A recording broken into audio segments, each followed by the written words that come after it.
오늘 창세기 31장 뒷부분을 함께 나누도록 하겠습니다. 명절 있잖아요. 명절.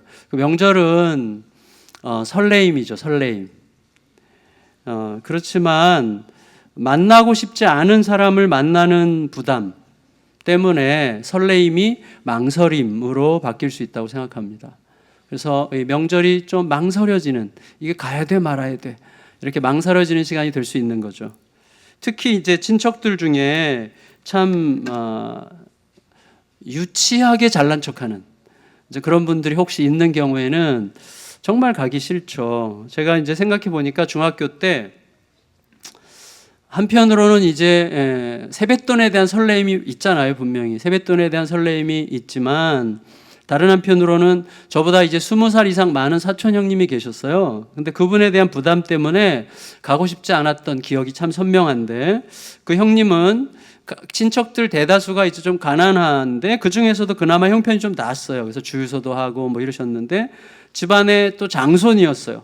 근데 성격이 굉장히 이제 이기적이고 좀 고약한 이제 그런 분이었어요. 특별히 이제 술이 들어가면 이제 언어 폭력, 뭐 한풀이 이런 게 이제 시작되죠. 굉장히 전형적이죠. 그런 분들이 집안에 한 명 정도는, 없는 집안도 있겠지만 좀 있는 것 같아요. 그렇게 되면 이제 명절 끝에 되게 이제 상한 마음으로 이제 끝나요. 그렇지만 뭐 제가 한참 중학생이 뭘 어떻게 해보겠어요? 막 대들거나 말다툼하는 건 상상도 할 수 없죠. 그러니까 너무 압도적이죠. 그분이 너무 압도적이었던 기억이 나요. 그래서 이렇게 말을 이렇게 막 화가 나면서도 말은 제대로 못하는 뭐 이런 기억이 참 지금도 생생합니다. 그런 의미에서 지난주 본문에서 야곱이 자기 외삼촌 라반에게 눈을 똑바로 뜨고 대들고 야단치고 또 심지어 꾸짖고 막 항변을 했던 이 내용은 굉장히 특별한 사건이었어요. 그동안 쌓였던 서러움을 막 다 쏟아냈죠. 굉장히 특별한 사건이었죠. 서열로 보면 라반은 야곱의 할아버지 아브라함의 동생의 손자예요. 그러니까 아브라함의 동생이 나홀인데 나홀의 아들이 부두엘이고 부두엘의 아들이 이제 라반이란 말이죠. 그러니까 서열로는 같아요. 서열로는 같은데 야곱의 입장에서 보면 엄마의 오빠야.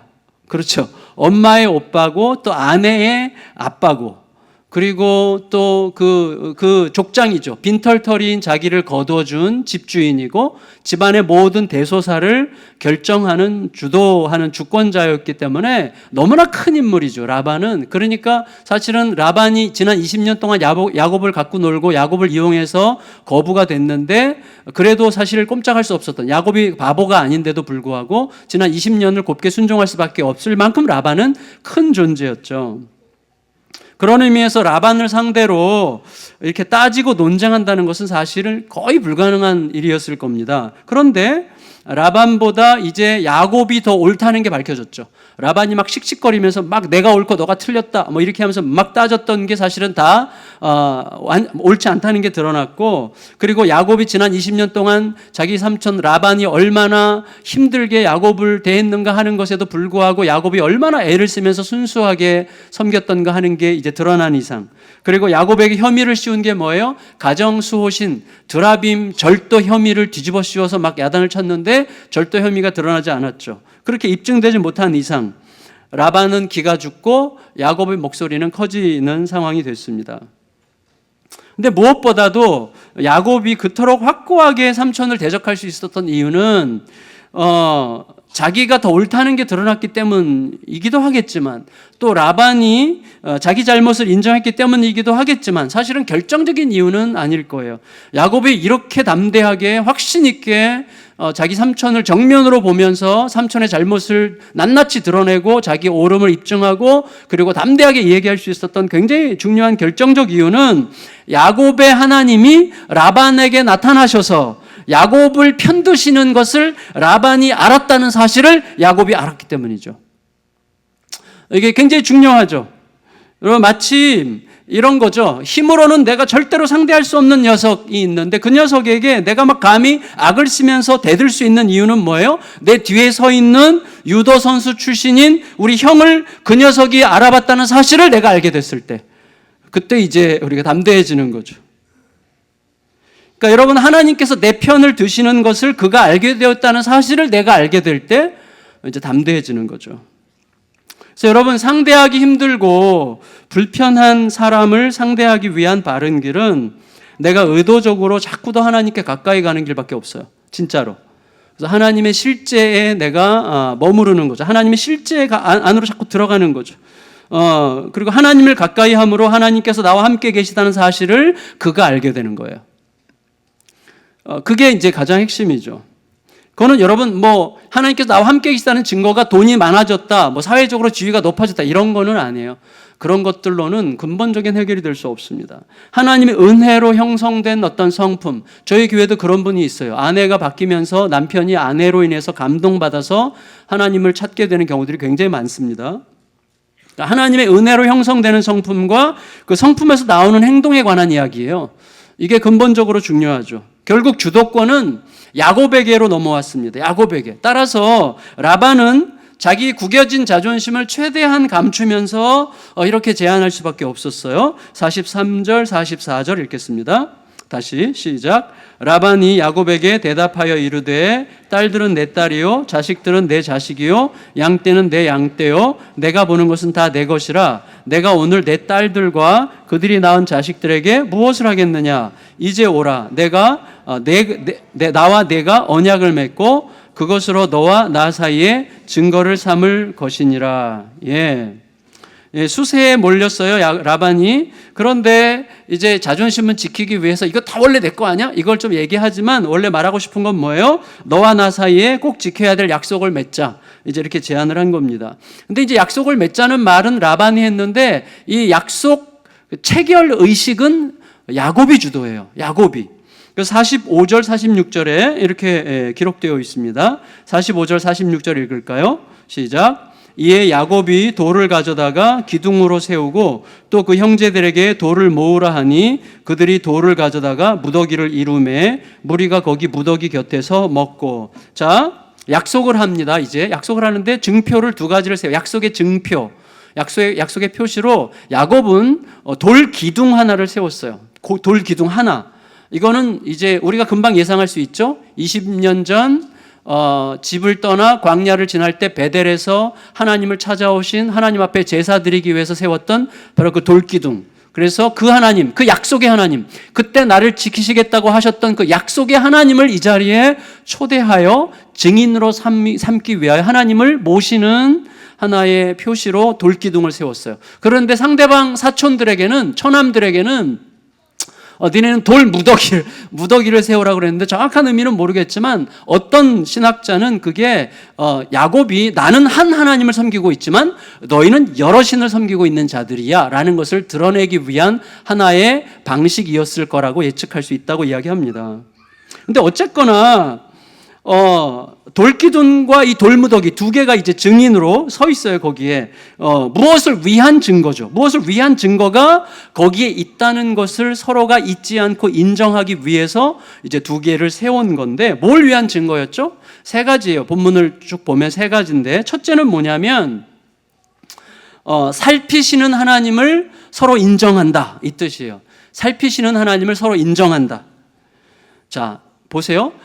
두 사이에 문제가 있을 때 저도 이제 우리 부부싸움 할 때 제 아내는 더 그러겠지만 제 입장에서도 야 하나님께서 그때 있었던 그 장면을 보여주시면 좋겠는, 분명히 나는 그렇게 말 안 했는데 나한테 그렇게 말했다고 하니까 그때 그 장면을 하나님께서 좀 이렇게 찍었다가 보여주시면 얼마나 속이 시원할까. 나만 그래요? 그럴 때가 있죠. 하나님을 증인으로 세운다는 게 굉장히 중요한 거예요. 증인으로 하나님을 세우시는데요.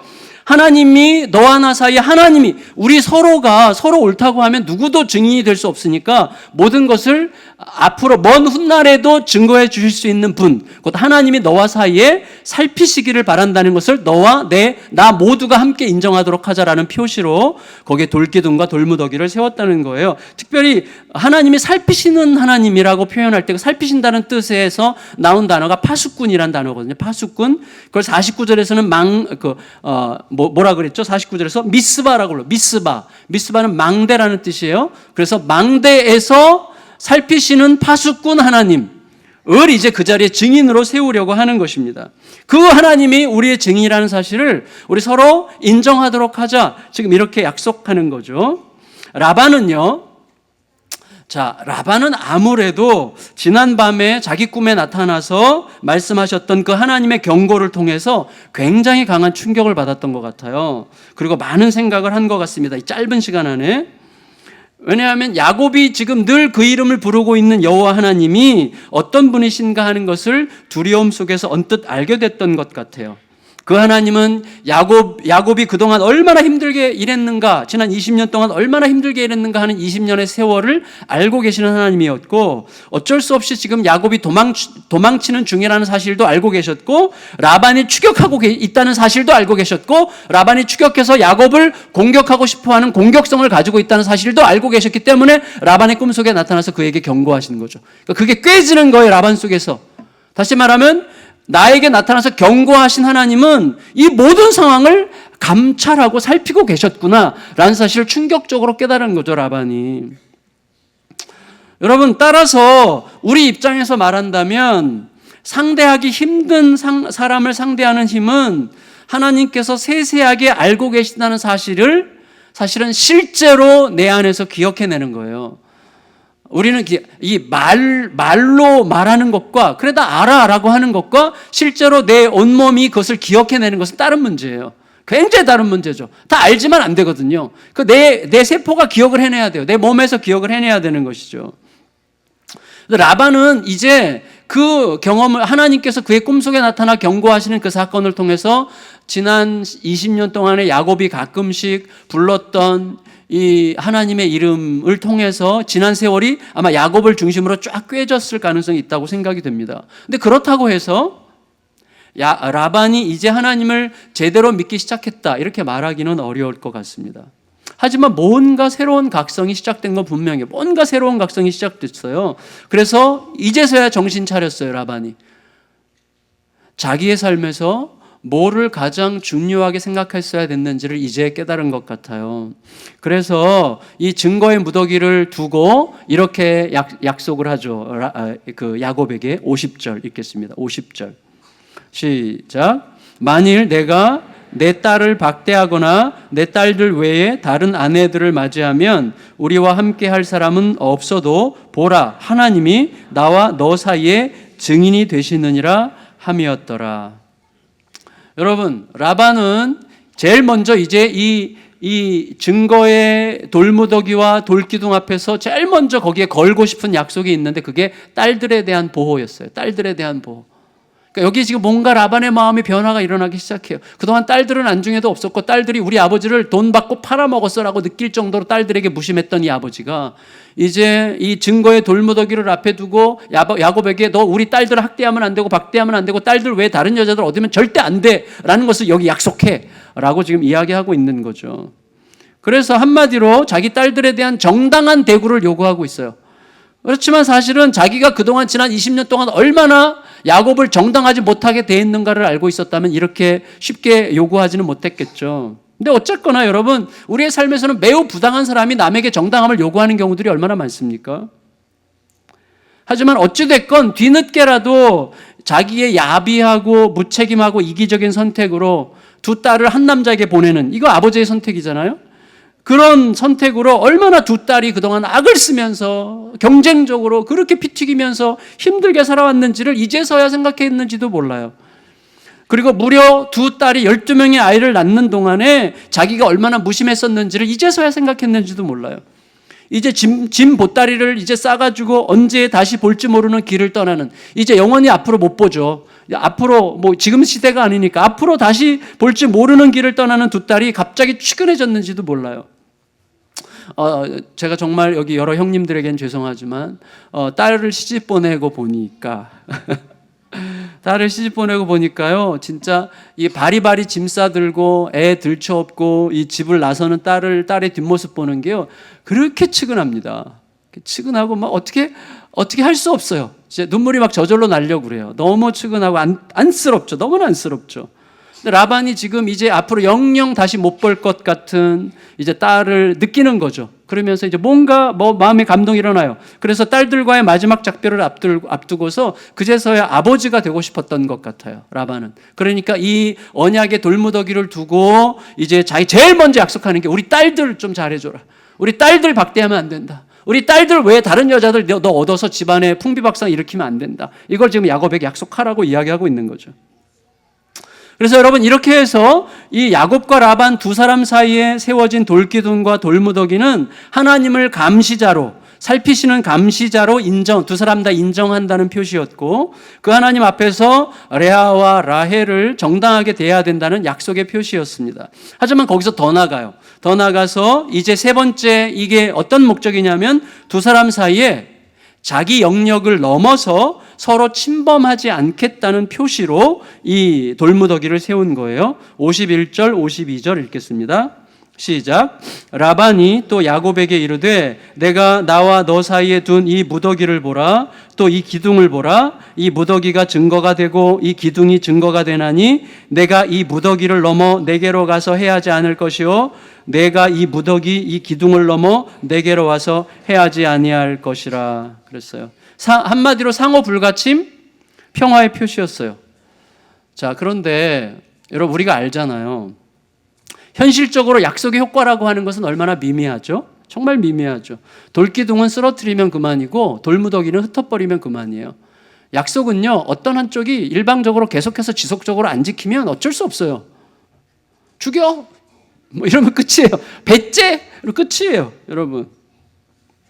우리 자녀들을 양육하면서 제일 많이 하게 되는 말이 뭐예요? 너 분명히 약속했잖아. 이거는 무수히 안 지킨다는 뜻이죠. 너 분명히 약속했잖아. 애들도 가끔씩 반격해요. 반격을 하죠, 반격. 엄마가 약속 잘 지키려며? 왜 엄마는 안 지켜? 반격을 당하죠, 우리가. 여러분, 약속의 힘이 어디 있어요? 지킴에 있죠. 약속의 힘은 지킬 때 발생하는 고귀한 에너지예요. 지킬 때 발생하는 거죠, 약속의 힘은. 그렇지만 약속을 신실하게 지킨다는 것은 정말 쉽지 않은 일이에요. 정말 쉽지 않은 일이죠. 우리가 정직하게 인정해야 됩니다. 저도 마찬가지예요. 저는 제 자신과 약속한 거 진짜 지난 30년간 못 지키고 있어요. 30년간. 주님 앞에 갈 때까지 커피를 마시지 않으리라. 자, 커피를 마시면 즉시 배탈이 나거든요. 근데 이렇게 몽롱할 때는 마셔야 돼. 커피를 대신할 수 있는 게 없어요. 근데 몽롱한 채로 설교하려면 너무 힘들어요. 근데 마시면 또 배탈이 나. 그럼 배탈 나고 회개해. 제가 이것 때문에 김양재 목사님이랑 친해졌는데, 김양재 목사님도 평생 이것 때문에 회개하고 계신데, 그래서 위로를 참 많이 받았는데, 사실은 약속해놓고 제가 주님 앞에 갈 때까지 안 마시겠습니다. 그렇게 약속했는데 못 지키는 거예요. 제가 좀 그 정도 수준입니다. 근데 여러분 참 쉽지 않은 일이에요. 제가 최근에 구로다 히로키라고 하는 그 일본 프로야구 선수가 있어요. 일본 프로야구에는 두 리그가 있죠. 양대 리그가, 퍼시픽 리그가 있고 센트럴 리그가 있고, 두 리그에 각각 6개 팀씩 12팀이 이제 싸우는 건데, 이 12개 팀들 중에서 가장 가난한 팀, 그리고 지난 22년간 포스트 시즌에 나가려면 상위 몇 위 안에 들어와야 되잖아요. 거기에 한 번도 진출해 본 적이 없는 아주 약체의 최고로 가난한 팀이 히로시마라는 팀인데, 그 팀의 투수예요. 근데 이 사람이 어떻게 된 게 2005년도에 너무 잘 던져가지고 일본 최고의 투수가 됐어요. 물론 팀은 포스트 시즌에 진출 못했지만 이 선수만큼은 최고의 선수가 됐어요. 그리고 동시에 자유계약 선수가 됐어요. 그러니까 이 사람은 어느 팀이든지 원하는 대로 갈 수 있는 거예요. 최고의 팀으로 갈 수 있어요. 그런데 히로시마 팬들이 히로시마 구장에다 큰 플래카드를 붙였어요. 구로다 씨, 당신이 눈물을 흘리면 우리가 그 눈물이 되어줄게요. 상당히 유치한 구호지만 제발 떠나지 말아주세요. 이제 이런 표시였어요. 그때 그 플래카드를 보고 이 구로다 히로키가 완전히 감동받았어요. 그래서 약속했어요. 자기 팬들에게. 내가 일본에 있는 한 절대로 다른 팀 안 간다. 근데 미국으로 메이저리그로 갈 경우에는 돌아오겠다. 몇 년 있다 돌아오겠다. 이렇게 약속을 했어요. 그리고 나서 그 다음 해에 이 사람이 워낙 탁월해져서 유현진 선수가 있는 LA 다저스로 이제 갔고, 그 다음에 거기서도 잘 던져서 뉴욕 양키즈에서 또 이 사람이 스카우트했어요. 그래서 6년 동안 미국에서 LA 다저스랑 뉴욕 양키 최고의 팀이죠. 두 팀에서 6년을 일하면서 잘 성적이 좋아가지고 이 사람이 6년이 지났을 때 연봉을 160억을 제안을 받았어요. 160억, 연봉 160억을 제안받았어요. 근데 그때 이 사람이 생각을 했어요. 아직 40이 다 됐기 때문에 이제 힘이 남아있을 때 약속을 지켜야 된다. 그래서 히로시마로 돌아가려고 하는데 히로시마 팀에서 줄 수 있는 최고의 연봉은 40억이었어요. 그러니까 내가 지금 받을 수 있는 연봉의 4분의 1, 그러니까 120억을 포기해야 되는 거예요. 근데 약속을 지키기 위해서 돌아갔어요. 히로시마로. 돌아간 그 힘을 힘입어서 히로시마 팀 별로 변한 게 없어요. 그 팀 그대로인데 이 사람들이 엄청나게 그 약속의 힘을 믿고 서로 약속했어요. 우리 팀 배팅을 하자. 다시 말하면 내가 자신이 없으면 내가 뭔가 승부를 내려고 하지 말고 내 다음 사람이 잘 칠 수 있도록 투수를 진을 빼놓자. 막 계속 커트하고 막 파울 시키고 막 이래가지고 투수를 진을 빼놓는 적전에서 팀 배팅, 팀이 같은 스피릿으로 하는 것을 했는데요. 진짜 기적적으로 2016, 2017, 2018년도 3년 연속 리그 우승을 했어요. 하나도 변한 게 없는데 약속의 힘이에요. 이게 위대한 거죠. 그런데 사실은 이 스토리가 미담으로 기록되는 이유는 그만큼 약속에 신실한 사람이 드물기 때문이죠. 그래서 이게 미담이 되는 거예요. 누구나 이렇게 하지 않잖아요. 약속했으면 지켜야 되는데 대부분이 안 지키죠. 안 지켜요. 그래서 희귀한 거죠. 굉장히 희귀한 거죠. 물론 이 투수 구로다 히로키라는 투수도 약속을 지킬 수 있었던 게 그가 성실하고 정직했기 때문이기도 하지만 운이 좋았기 때문이죠. 사실은. 여러분, 왜냐하면 우리들은 불현듯 우리에게 다가오는, 우연처럼 다가오는 사고까지 막을 수 있는 존재들이 아니잖아요. 그런 사고가 없었던 거예요. 경기 중에도, 연습 중에도, 교통사고 중에도 얼마나 많은 사고가 있을 수 있겠습니까? 따라서 우리가 생각해야 되는 건 뭐예요? 우리는 약속이 그냥 지켜진다는 것을 믿을 수 없어요. 또 아무리 약속 지키고 싶어도 지킬 수 없는 형편에 빠질 수 있는 자들이라는 사실 우리는 인정할 수밖에 없습니다. 또 서로의 약속을 신뢰하기에는 우리의 믿음이 너무 작아요. 그걸 우리가 너무나 잘 알고 있기 때문에 항상 약속에는 뭘 걸어야 되는 거예요. 명예를 걸고 돈을 걸고 집을 걸고 심지어 자기 목숨도 걸죠. 여러분, 하지만 아무리 그런 것을 건다고 해도 우리가 끝내 약속을 못 지킬 수 있는 자들이라는 사실을 인정할 수밖에 없잖아요. 우리의 성실과 노력과 의지는 언제든지 수없이 많은 이유들 때문에 꺾일 수가 있습니다. 현재는 너무나 확고해 보이기 때문에 자신만만할 수 있겠지만 전혀 생각지 못했던 이유 때문에 순식간에 잿더미가 될 수 있는 게 우리들의 삶입니다. 우리가 그런 삶을 반복해 왔어요, 지금까지. 심지어 내 약속에 목숨을 건다고 해도 우리는 어느 순간에는 이렇게 말할 수밖에 없어요. 사람 목숨이 파리 목숨이야. 이렇게 말할 수밖에 없는 시간을 우리가 만나게 되는 거죠. 따라서 여러분, 약속의 진정성, 약속의 무게, 약속의 진정성 있는 무게가 실리려면 나 혹은 내 안에 있는 것, 또 내가 의지할 수 있는 현실적인 조건들을 넘어서는 것을 걸 수 있을 때만 약속의 진정성과 무게가 발생하는 거죠. 그게 우리의 모든 한계, 우리의 실패와 상관없이 절대적으로 확실하다는 사실을 전제할 때만 제대로 된 약속이 되는 것입니다. 그래서 이런 이야기를 할 수밖에 없는 거예요. 53절 읽겠습니다. 53절 시작. 아브라함의 하나님은 우리 사이에 판단하옵소서 하매 야곱이 그의 아버지 이삭이 경외하는 일을 가리켜 맹세하고 그랬어요. 여러분, 하나님이 등장할 수밖에 없는 거예요, 사실은. 근데 하나님을 어떤 분으로 생각하느냐가 약속의 무게를 결정하는 거죠. 놀랍게도요, 라반은 하나님을 약속에 대한 감시자, 약속에 대한 감찰관으로 요청하면서 놀랍게도 라반이 아브라함의 하나님을 찾았어요. 라반 얘기예요, 지금 이게. 아브라함의 하나님이 증인이 되시길 바란다 그랬는데 거기에 뭘 하나 끼워 넣었어요. 나홀의 하나님을 끼워 넣었어요. 아브라함의 하나님과 나홀의 하나님. 나홀은 누구예요? 자기 할아버지야. 그러니까 아브라함의 동생. 그러니까 나홀의 하나님이 아브라함의 하나님과 동일한 하나님은 아닐 수 있기 때문에 어떤 분은 이게 라반이 다신론자, 여러 신을 섬기는 자였다는 사실을 증거하는 이야기하기도 하는데 물론 그럴 수 있겠죠. 그런데 이 표현은 뭐냐면 이런 거죠. 자기가 이제서야 알게 된 야곱의 그 하나님이 사실은 내 할아버지 나홀이 자기의 형 아브라함을 통해서 들었을 그 하나님이라는 사실을 강조하는 것일 수도 있죠. 여러분, 아브라함이 본토 친척 아비 집에 있을 때 자기 동생 나홀과 함께 살았잖아요. 그때 하나님의 부르심을 입고 형 왜 떠나? 나 하나님이라는 분이 부르셨어. 누군데? 몰라. 근데 그분은 달라. 난 그분께 내 인생을 걸고 싶어. 그러고 떠났을 거 아니에요? 그때 뭔가 들었겠죠. 여러분, 물론 수세에 몰려있는 라반이 하나님을 감시자로 세우자라고 제안한 것은 자기가 아니라 야곱에 대한 것일 가능성이 많아요. 무슨 말인가 하면 이렇게 말하는 거죠. 야곱, 나는 너의 하나님이 너를 잘 감시하고 너를 잘 막아서 너가 나에게 해를 가하지 않게 하시기를 바란다. 이렇게 말하는 것이 있어요. 너의 하나님이니까 이렇게 말할 가능성이 있어요. 하지만 야곱은 그런 게 개의치 않아요. 그 대신 자기 삼촌 라반이 아브라함의 하나님, 나홀의 하나님, 자기 할아버지 이름 나홀의 하나님을 찾았을 때 야곱은 아브라함의 하나님과 자기 아버지 이삭의 하나님이라고 부르죠. 53절 우리가 조금 아까 읽었죠. 야곱이 그의 아버지 이삭이 경외하느니, 이삭이 하나님이죠. 이를 가리켜 맹세하고 그렇게 이야기를 했습니다. 그렇게 하는 게 굉장히 중요해요. 왜냐하면요, 야곱은 자기도 모르게 지금 아브라함의 하나님이 사실 우리 아버지 이삭의 하나님이고 이삭의 하나님이 곧 나 야곱의 하나님이다 라는 것을 지금 앞에 진술하고 있는 거잖아요. 이게 굉장히 중요해요. 왜냐하면 그게 출애굽의 주인의 공식 명칭이거든요.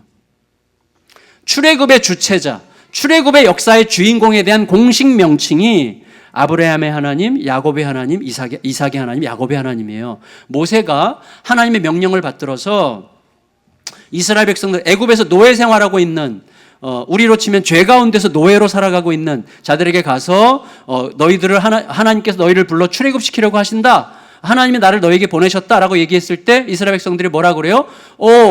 그분이 누군데요?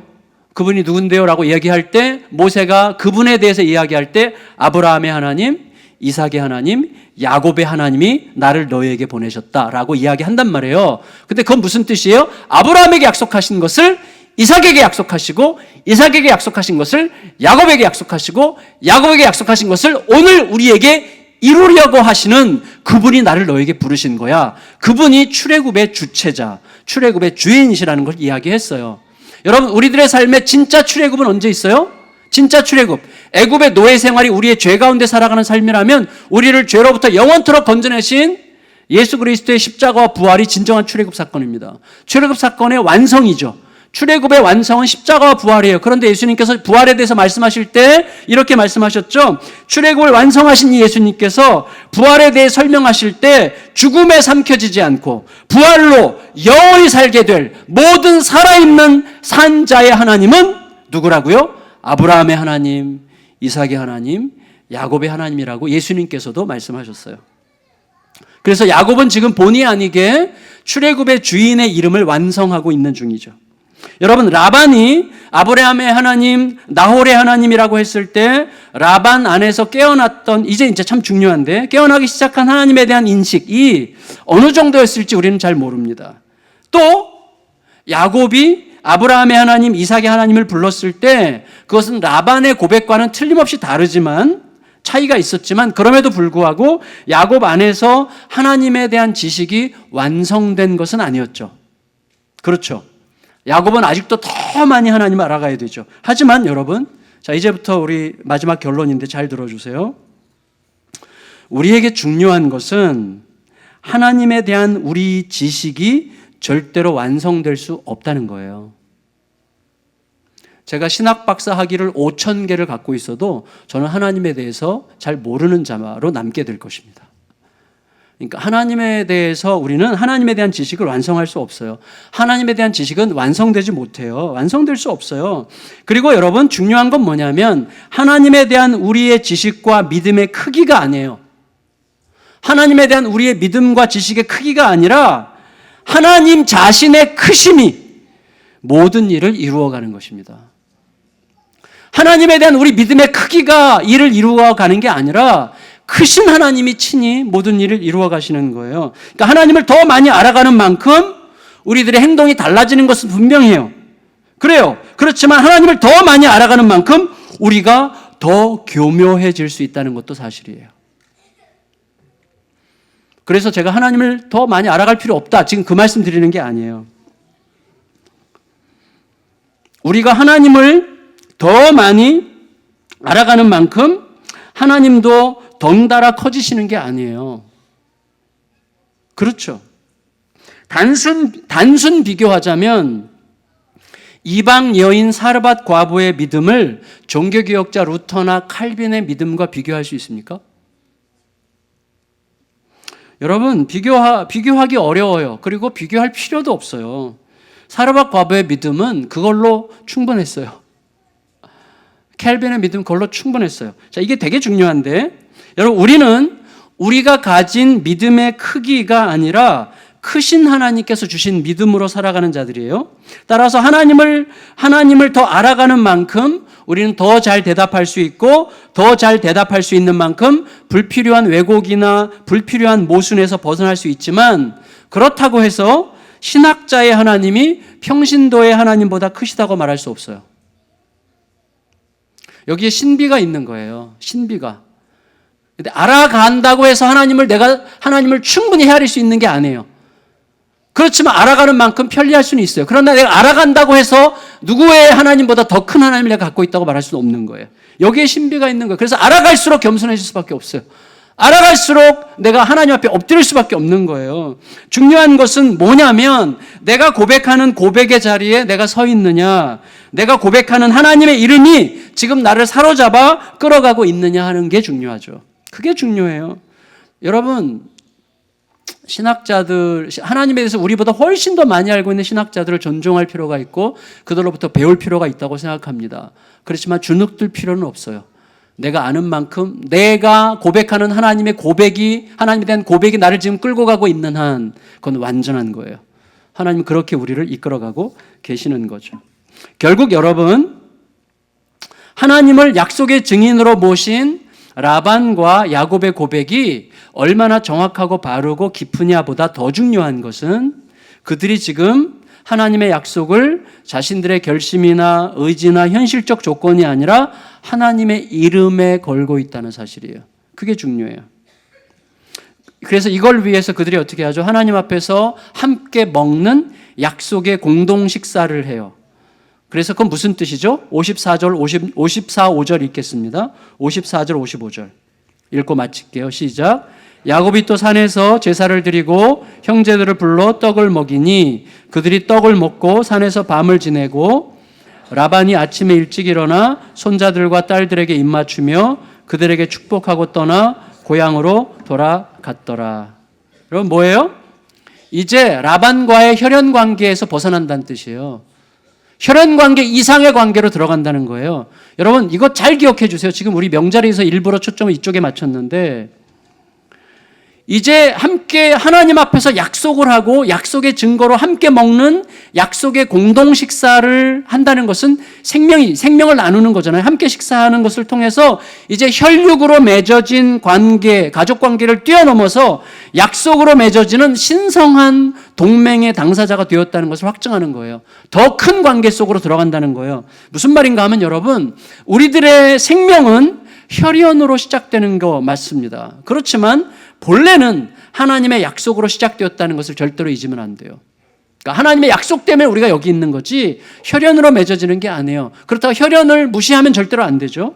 우리의 삶은요, 절대로 거부할 수 없는 정과 육신의 관계망 속에서 얽혀 돌아가는 것 같아 보이지만 실제로는 하나님의 약속이 지탱하고 있는 삶이라는 사실을 의지적으로 기억해야 돼요. 그래서 내가 꼴보기 싫은 누군가 거기 있을 때 내가 혈연 관계 속에 있으므로 우리가 주눅들고 힘들어지는데 그게 아니라 나는 하나님의 약속 때문에 여기 있는 거라는 사실을 기억함으로써 능히 넘어갈 수 있는 힘이 나에게 주어지는 것을 알게 되는 거예요. 근데 이게 괜히 해보는 소리가 아니라 이게 진짜예요. 하나님 그걸 지금 오늘 본문을 통해 우리에게 가르쳐주고 계시는 것이죠. 그래서 여러분 보기 싫은 그 사람, 함께하고 싶지 않은 그 관계, 벗어나고 싶은 현재 현실에게 묻지 말고 하나님의 약속에게 물어야 돼요. 그에 따라서 우리의 삶은 내가 하나님의 약속과 하나님 약속을 지키심에 대하여 얼마나 확실하게 믿고 있느냐에 의해서 우리의 삶의 색깔이 입혀지는 거예요. 색깔이. 현실에 끌려다니는 삶을 여전히 반복하느냐 아니면 약속 붙들고 이겨내는 삶을 사느냐가 거기에 달려 있어요. 하나님의 약속만이 영원토록 신실하죠. 제가 거듭 말씀드리지만 마음에 좀 잘 기억되기를 바라서 다시 말씀드리면 오늘 나에게 하나님이 믿어진다고 하는 사실은 하나님께서 나를 영원토록 책임지신다는 약속이고, 오늘 나에게 하나님이 믿어진다고 하는 사실은 하나님께서 나를 영원토록 책임지신다는 약속이고, 오늘 내가 말씀 앞에 있다고 하는 것은 오늘 내가 제대로 살아갈 하나님의 말씀이 있다는 약속이에요. 그 약속을 절대로 잊으시면 안 됩니다. 그 약속과 계속 대화를 나누셔야 돼요.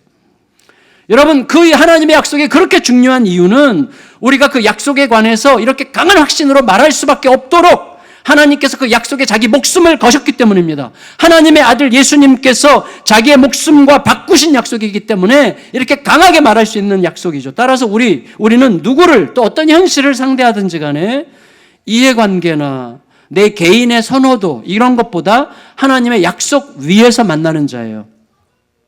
여러분, 자녀를 생각할 때 막 답답하는 분들이 계실 거예요. 답답하기 그지없는 자녀의 현재 모습. 진짜 저대로 끝나면 어떡하지? 막 이렇게 생각되는 지금 제 얘기하고 있는데, 답답하기 그지없는 이 자녀의 현재 모습이 영원할 것 같아서 두렵고 고통스럽지만, 여러분, 하나님의 약속으로 고통에 삼켜지는 시간을 밀어내야 돼요. 계속해서 약속과 대화해서 그 약속으로 나를 계속 고통스럽게 하는 시간을 밀어내야 돼요.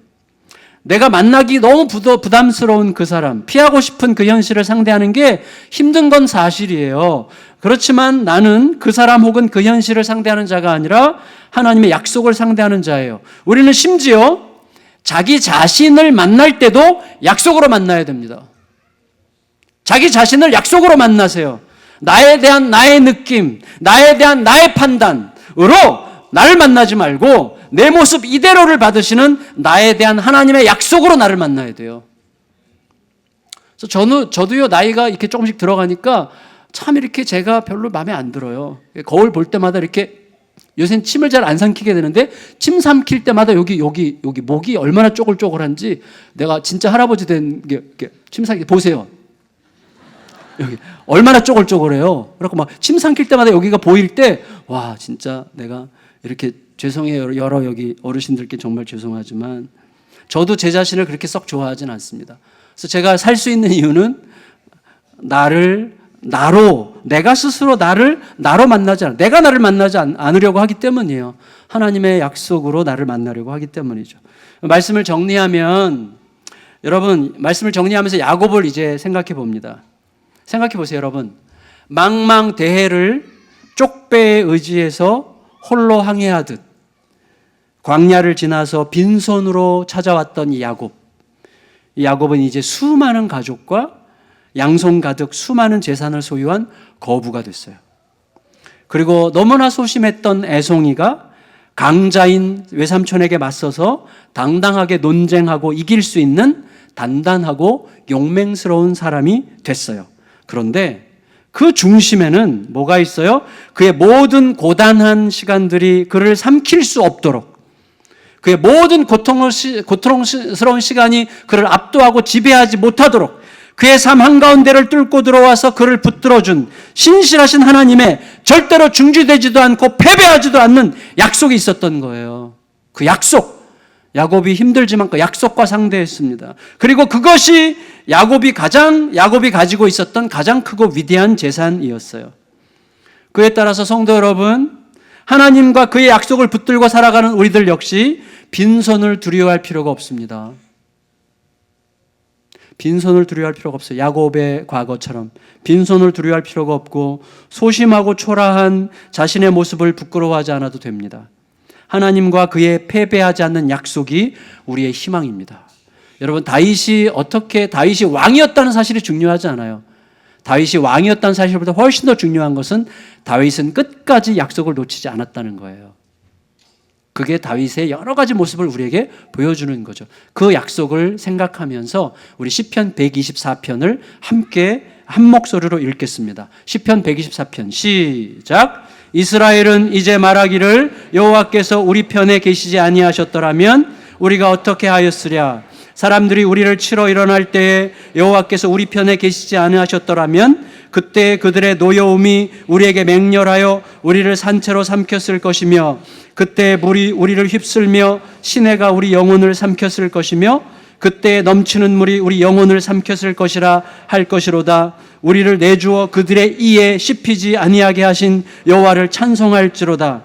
우리의 영혼이 사냥꾼의 올무에서 벗어난 새같이 되었나니 올무가 끊어짐으로 우리가 벗어났도다. 우리의 도움은 천지를 지으신 여호와의 이름에 있도다. 아멘. 이 약속을 붙들고 약속과 대화하고 약속이 우리의 삶을 끌어가는 거룩한 하나님의 사람으로 아름답게 서시기를 예수님의 이름으로 축원합니다.